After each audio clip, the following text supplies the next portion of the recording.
Hello, I'm Severin Suzuki speaking for ECHO, the Environmental Children's Organization. We're a group of 12 and 13-year-olds trying to make a difference. Vanessa Suddy, Morgan Geisler, Michelle Quigg, and me. We've raised all the money to come here ourselves, to come 5,000 miles to tell you adults you must change your ways. Coming up here today, I have no hidden agenda. I am fighting for my future. Losing my future is not like losing an election or a few points on the stock market. I am here to speak for all generations to come. I am here to speak on behalf of the starving children around the world whose cries go unheard. I am here to speak for the countless animals dying across this planet because they have nowhere left to go. I am afraid to go out in the sun now because of the holes in our ozone. I am afraid to breathe the air because I don't know what chemicals are in it. I used to go fishing in Vancouver, my home, with my dad, until just a few years ago we found the fish full of cancers. And now we hear of animals and plants going extinct, every day vanishing forever. In my life, I have dreamt of seeing the great herds of wild animals, jungles and rainforests full of birds and butterflies. But now I wonder if they will even exist for my children to see. Did you have to worry of these things when you were my age? All this is happening before our eyes, and yet we act as if we have all the time we want and all the solutions. I'm only a child and I don't have all the solutions.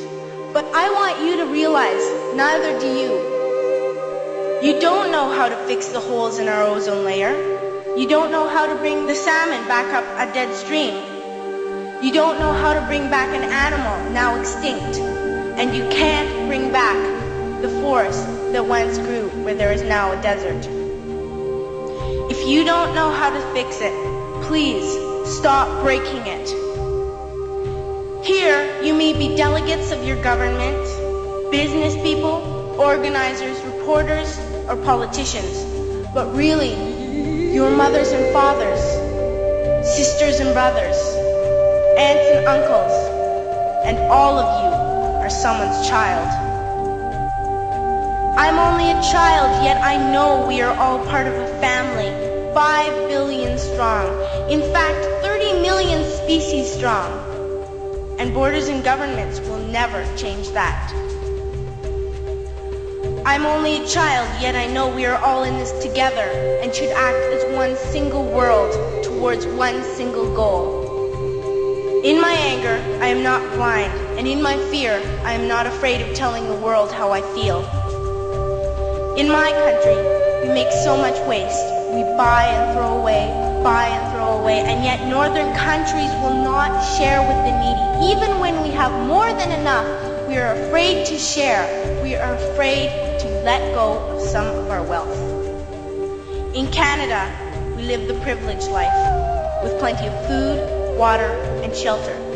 We have watches, bicycles, computers, and television sets. The list could go on for 2 days. 2 days ago, here in Brazil, we were shocked when we spent time with some children living on the streets. This is what one child told us. I wish I was rich. And if I were, I would give all the street children food, clothes, medicines, shelter, and love and affection. If a child on the streets who has nothing is willing to share, why are we who have everything still so greedy? I can't stop thinking that these are children my own age, that it makes a tremendous difference where you are born.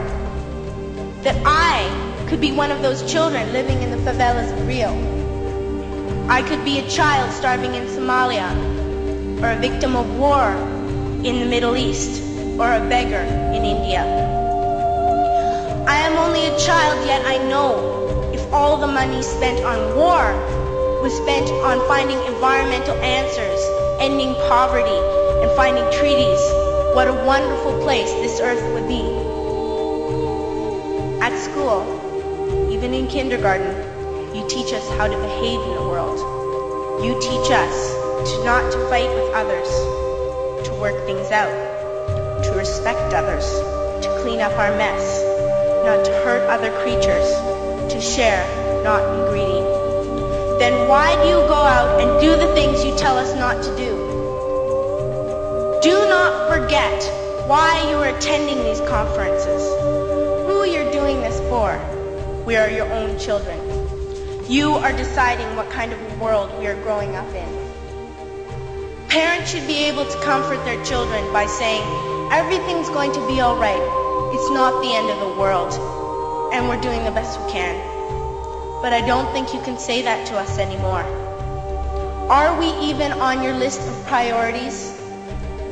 My dad always says, you are what you do, not what you say. Well, what you do makes me cry at night. You grown-ups say you love us, but I challenge you, please, make your actions reflect your words. Thank you.